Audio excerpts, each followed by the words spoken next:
이 에스겔 성경의 말씀이 구약의 요한계시록으로 불리웁니다. 이 신약의 요한계시록은 사도 요한이 마지막 종말 때에 보았던 묵시라면,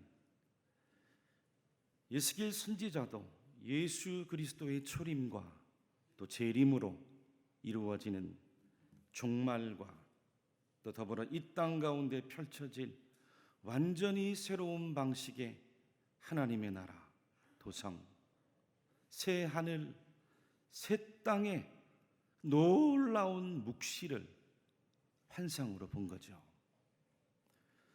특별히 에스겔 40장부터 마지막 48장 말씀에 걸쳐 증언하고 있는 이 새로운 성전, 새로운 예배, 또 새로운 땅, 새로운 성읍, 새로워진 성도들의 변화된 모습은 그 과거 유대 민족에 국한되었던 아주 편협하고 극수적인 이 선민신앙을 훨씬 뛰어넘는 온 열방과 아멘, 온 나라와 아멘, 온 민족과 온 세계가 예수 그리스도를 믿고 구원받은 하나님 자녀로 살아가기 원하는 하나님의 원대한 비전을 기도하면서 본 거예요.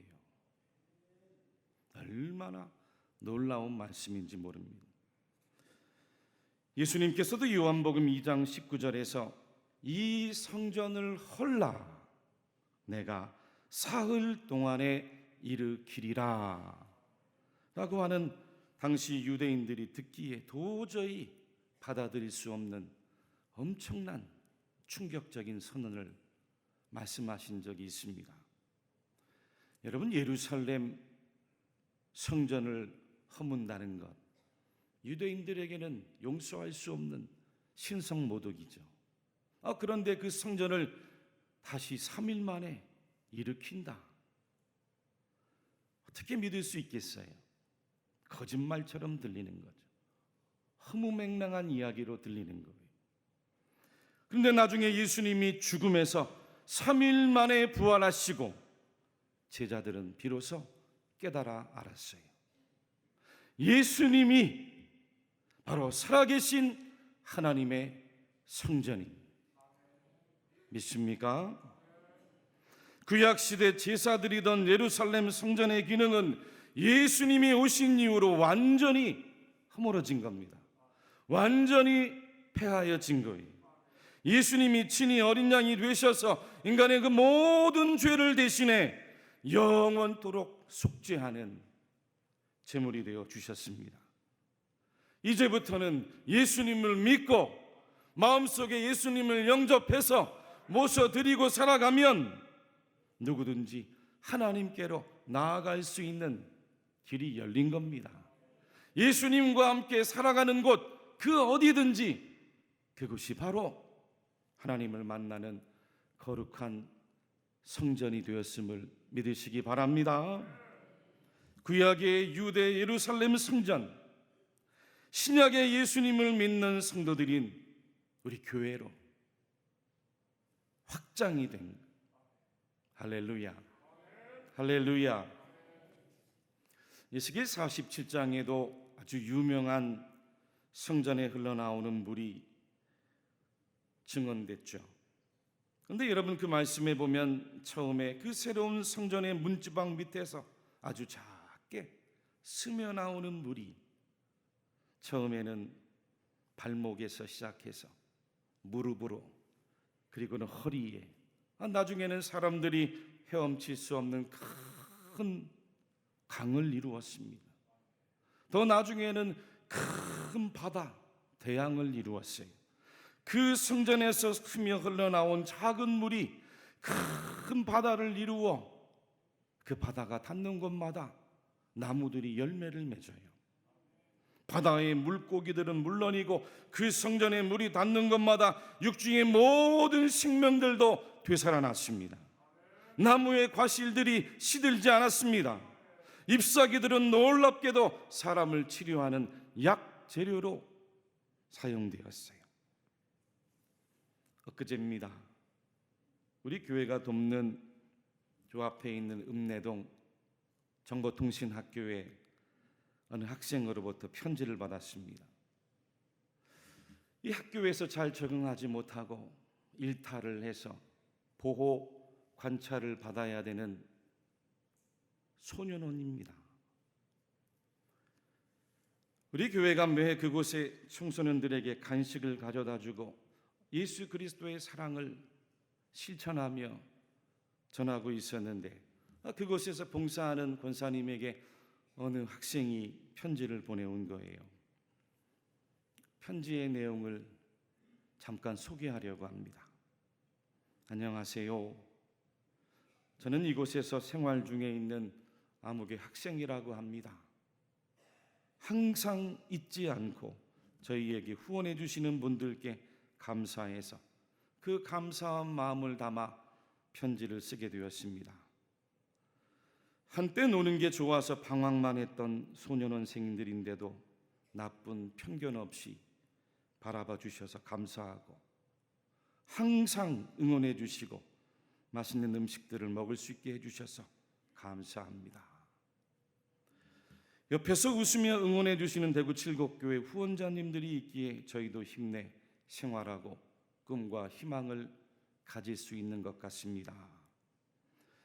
여기서 지내는 긴 시간 동안 앞으로 나가서 무엇 할지, 어떻게 살아가야 할지 차차 계획도 세우고 또 지난 날들을 돌아보며 반성하고 후회하는 마음을 가지며 성장할 수 있도록 옆에서 많이 도와주셔서 감사합니다. 저희를 후원해 주는 일을 당연하다 생각하지 않고 저희 미래를 응원해 주는 칠곡교회 성도님들께 매번 감사하며 생활하고 있습니다. 세상에 당연한 건 없듯이 매번 새 사소한 것 하나하나에 의미를 두고 감사하게 생각하고 있습니다. 저도 항상 마음속에 예수 그리스도가 계시며 모든 건 이유가 있다고 생각하기에 매일 열심히 기도하고 있습니다. 옆에서 도움 주시는 칠곡교회 후원자 성도님들께 실망시켜 드리지 않도록 좋은 사람이 되고 저도 꼭 다른 사람을 응원해 줄 수 있는 존재가 되도록 살겠습니다. 항상 부모님처럼 저희를 챙겨주고 꿈을 펼칠 수 있도록 응원해 주셔서 정말 감사합니다. 꼭 응원과 사랑에 보답할 수 있도록 좋은 모습만 보이기 위해 노력하겠습니다. 늘 건강하시고 좋은 일들만 가득하기를 매일같이 기도하겠습니다. 두서없는 글이나 읽어주셔서 감사하고 열심히 소년원 생활에 임하여 태원하겠습니다. 칠곡교회 후원자님들께 정말 사랑합니다. 할렐루야.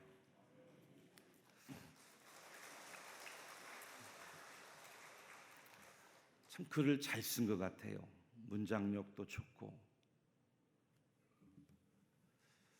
여러분, 이 에스겔 47장에 새로운 성전이 되신 예수 그리스도, 그 예수님 때문에 복음의 생명의 물이 오늘날 교회로부터 흘러넘쳐서 이 소년원의 학생처럼 이 땅에 상처받은 영혼, 넘어진 영혼, 실패한 영혼, 아파 있는 영혼, 버려진 영혼, 낙심한 영혼, 나는 뭘 해도 안 된다고 포기하고 죽어 있는 영혼, 그 복음이 닿는 곳마다 얼마든지 하나님의 생명으로 되살아날 줄로 믿습니다.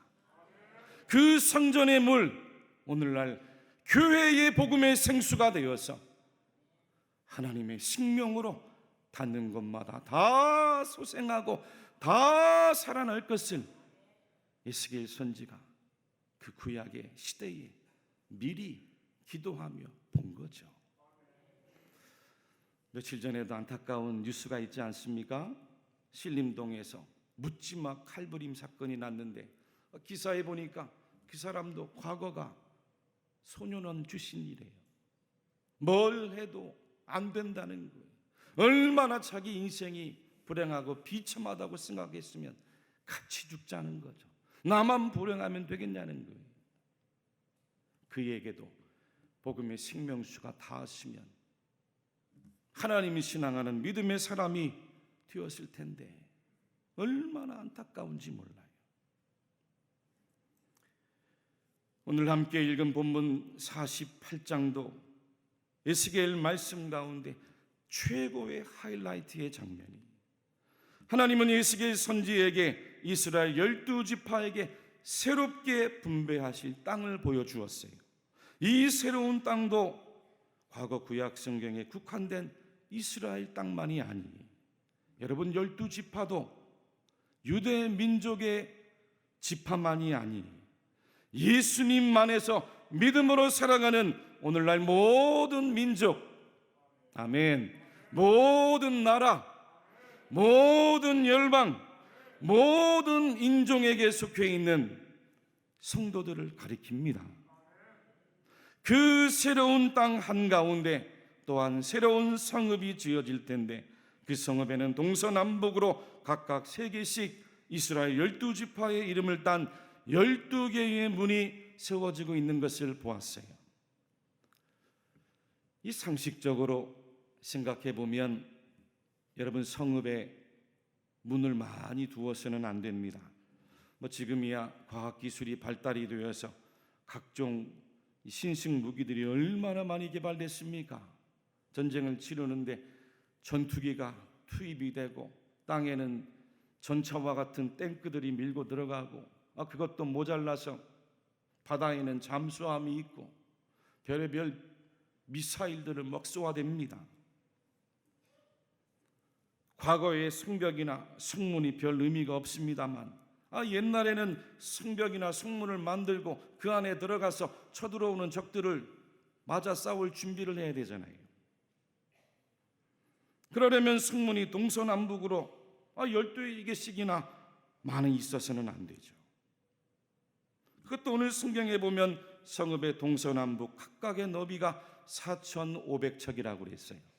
그러니 동서남북 정사각형 사면을 총 둘러서 측량을 해보니 사방의 합계가 35절 전반절의 증언대로 18,000척이라고 했어요.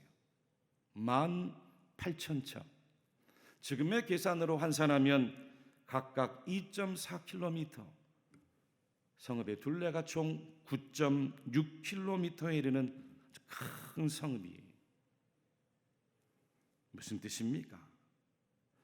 에스겔 선지가 마지막 환상을 보는 48장에 마지막 대미를 결론짓는 새로운 성읍 12개의 문을 보는데 그 새로운 성읍의 문도 전쟁을 위한 성읍, 전쟁을 위한 문이 아니었어요.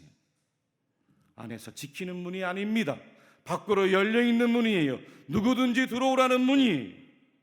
동서남북 12개의 문을 통해 사방팔방으로 누구에게든지 열려있는 새로운 예루살렘 성읍의 문이었어요. 할렐루야.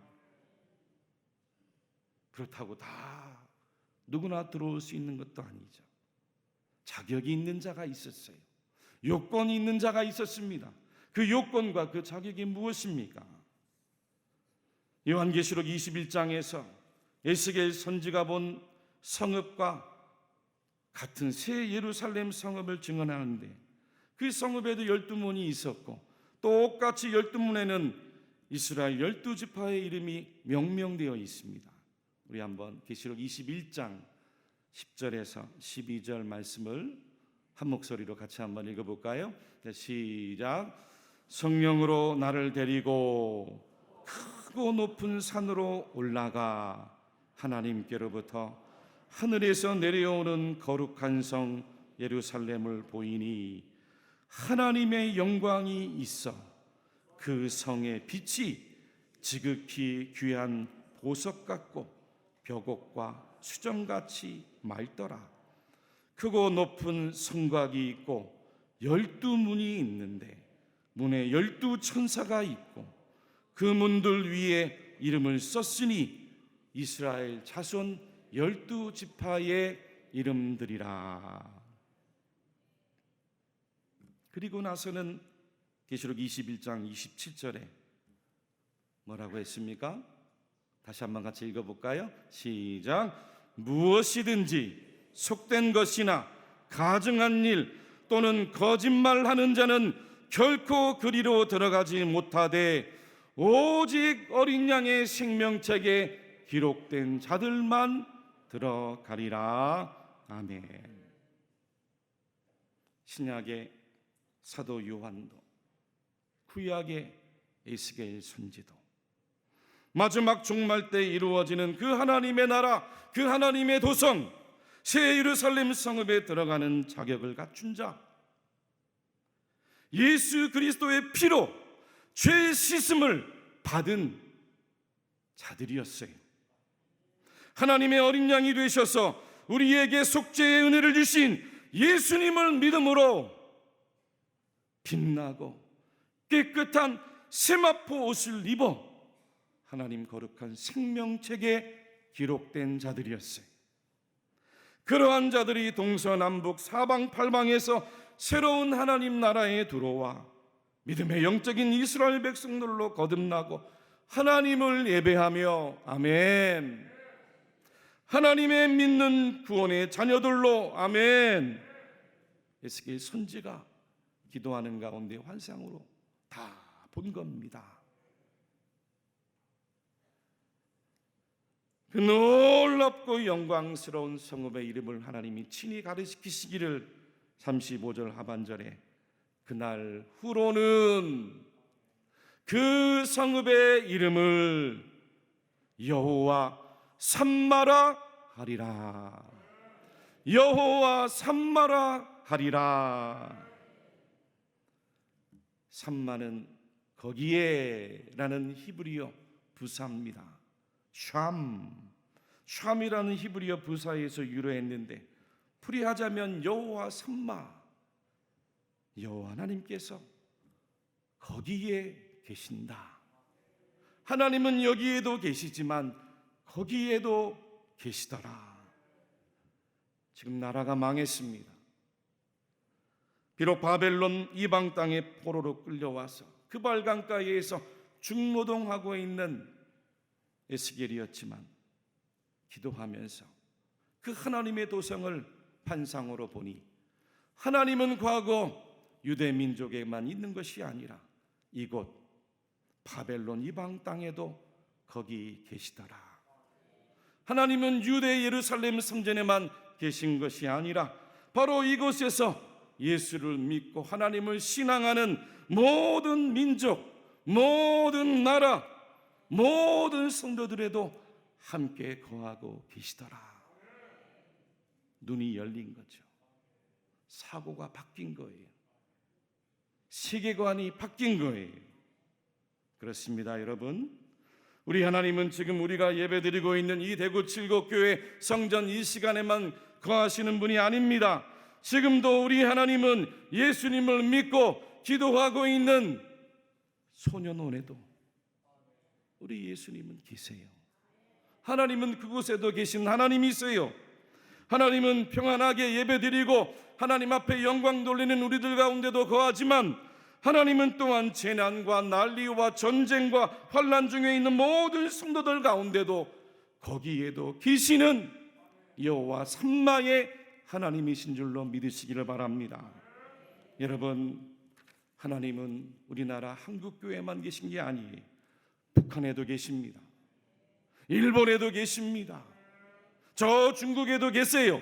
전쟁 중에 있는 우크라이나와 러시아 땅에도 계십니다. 캄보디아 땅에도 계시는 거예요. 지난주 장로님들과 우리 청년들이 함께 우리 교회가 100주년, 110주년 얼마나 큰 은혜를 받았습니까? 기념해서 캄보디아 땅에 세운 교회들을 둘러볼 시간을 가졌어요. 사진을 한번 보겠습니다. 저 사진이 바로 우리 교회 100주년 때 캄보디아에서도 가장 극빈한 톤레샵 호숫가에 살아가는 빈민 수상가옥 그 마을에 세워진 선상교회입니다. 대구 칠곡교회 100주년 톤레샵 호수 선상교회예요. 가까이 가서 좀 사진을 확대해 보면은 우리 교회 이름이 저기 적혀 있습니다. 그리고 저 옆에 있는 사진에는 여러분들이 주일날 예배 드릴 때 우리 장로님들과 또 저 선상마을에 살고 있는 아이들과 어른들이 함께 주일 예배를 드리는 모습이죠. 다음 사진을 볼까요? 저 사진은 저 선상교회에서 예수를 믿은 성도 가운데 한 가정이 자기가 살고 있는 이 쫑끈이 마을에 거주하고 있었는데 저 선상교회까지 왔다 갔다 하다가 우리 마을에도 교회를 세워달라고 해서 세운 개척 쫑끈이여 교회입니다. 근데 안타까운 것은 저 교회를 가보니 우리 교회가 헌당한 게 아니라 대구에 있는 모 두 개 교회가 연합을 해서 저 교회를 세웠대요. 마음이 조금 아쉽더라고요. 그러고 보면 우리 교회도 초창기에 저분이 어르신이 예수를 믿고 대구 제일교회까지 왔다 갔다 하다가 그 금호강에 물이 불어나서 강가에서 울면서 그리고는 이곳에 교회가 시작된 건 아닙니까? 비슷한 거죠. 그러는데 교회에서 나오다 보니까 그 교회 정문 현관에 우리 교회 로고가 적혀 있는 현판을 하나 보았어요. 저게 뭔가 하고 가까이 가서 보니까 거기에 다음 사진을 볼까요? 저와 같이 우리 교회 집사님 어느 가정이 우물 헌금을 해서 세운 저 우물이 보이더라는 거예요. 그럼 놀라서 사진을 얼른 찍어가지고 교회 와서 그분에게 문자로 전송을 해드렸는데 집사님이 아주 놀라운 이야기를 하셨어요. 목사님, 제 가정의 자녀의 건강이 안 좋아서 하나님께 눈물로 기도하다가 응답을 받았습니다. 내 자녀는 나의 아들 핏값으로 구원받고 살았으니 아멘. 더 어렵고 진짜 죽어가는 아이들 영혼 위에 기도하고 살라고. 그 말씀을 듣고는 해외 어려운 지역의 아이들을 위해 우물 헌금을 하셨다는 거예요. 근데 그 응답이 저 사진을 보면서 지금까지도 이렇게 귀하게 사용되는지 몰랐다고. 저 마을에 모든 사람들이 저기 와서 저 물을 받아가지고 먹고 산다는 거예요. 얼마나 기뻐하는지 몰랐습니다. 다음 사진 볼까요? 저 사진은 우리 교회가 110주년 때 세운 드림교회입니다. 이렇게 우리 교회가 100주년, 110주년 선상교회, 충큰이여 교회, 드림교회까지 우리 교회가 파송한 김인규, 오진유 선교사님 가정에서 캄보디아 여러 교회들을 돌보고 목양하고 있었습니다. 이외에도 바탐방 지역에 가니까 사진을 다시 보겠습니다. 우리 교회 출신입니다. 아마 아시는 분들 다 아시겠지만 황미양 선교사님, 또 그 남편 박승종 선교사님이 사역하는 바탐방 선교센터도 가서 함께 둘러볼 수 있는 시간이 있었습니다. 특별히 우리 교회 청년부가 이번에 저곳에 가서 함께 사역하고 봉사했어요. 할렐루야, 할렐루야. 사랑하는 교회 여러분들이요, 하나님은 우리 대구 칠곡교회에도 거하시지만 저 먼 캄보디아에도 거하시는 여호와 삼마의 하나님이신 줄로 믿으시기 바랍니다. 그와 같은 믿음이 있었기 때문에 119년 전에 아무도 알아주지 않는 동방의 조선 땅, 이곳에 파란 눈의 선교사님이 오셔서, 그것도 경상북도 119년 전 일입니다. 칠곡 땅에 복음을 전해주고, 그 복음이 대구 칠곡교회가 세워져서 복음의 생수가 흘러넘쳐 이 교회를 통해서 얼마나 많은 생명들이 되살아났습니까? 얼마나 많은 우리의 자녀들을 키워냈습니까? 지금도 저와 여러분들이 존재하는 이유가 그와 같은 믿음 때문이에요. 여호와 삼마의 하나님을 믿지 않았다면 어떻게 100년 전에 이곳까지 올 수 있어요? 어떻게 우리가 캄보디아까지 갈 수 있겠어요? 오늘도 여호와 삼마의 하나님은 여러분들이 거하는 곳 어디에도 함께 계시는 하나님이신 줄로 믿으시기 바랍니다. 가정에도 거하십니다. 일터에도 거하십니다. 길거리에도 거하시고, 사람들을 만날 때도 거하세요. 질병에 놓여 있을 때도 거하십니다. 여러분들이 슬퍼하고 낙심할 때도 하나님은 여호와 삼마로 함께 거하고 계세요. 여러분들을 살리고 돕고 치료하고 생명을 주고 희망을 주고 소망을 주는 하나님이세요. 여호와 삼마의 하나님과 함께 동행하는 성도들이 되시기를 바랍니다. 여호와 삼마의 하나님과 함께 동행하는 우리 대구 칠곡교회가 되어서 하나님 기뻐하시는 복음의 전령자들로 이 한 주간도 힘있게 다 살아가실 수 있기를 주님의 이름으로 간절히 축원합니다.